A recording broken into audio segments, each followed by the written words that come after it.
Hello साथीहरु, स्वागत छ तपाईलाई हाम्रो च्यानलमा। साथीहरु, आजको यस भिडियोमा हामी हेर्नेछौँ कसरी अनलाइन हामी मेरो शेयरबाट कुनै पनि आईपीओ, डिभेन्चर, म्युचुअल फन्ड या त राइट शेयर कसरी एप्लाई गर्ने भन्ने हेर्नेछौँ।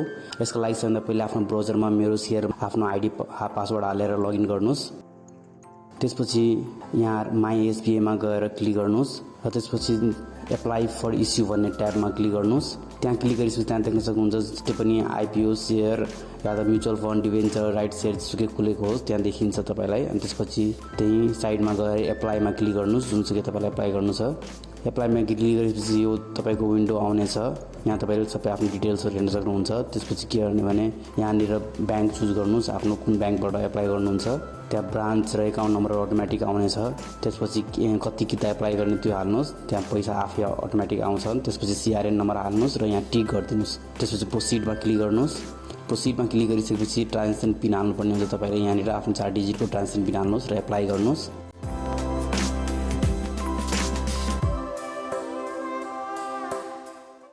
ल हेर्नु साथीहरु, तपाईको शेयर सक्सेसफुली एप्लाई भइसकेको छ।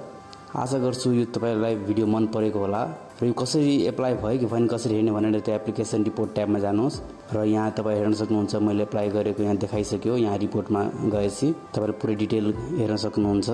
तलपट्टि तपाई हेर्न सक्नुहुन्छ तपाईको अहिले स्ट्याटस देखाइरहेको छ। स्ट्याटस एलोटेड भयो कि भएन, पैसा ब्लक भयो कि भएन, भेरिफाइड छ कि छैन, कि सबै कुरा यहाँ डिटेल्स तपाई हेर्न सक्नुहुन्छ। हस्त साथीहरु, धन्यवाद। आशा गर्छु तपाईलाई भिडियो मन परेको होस्।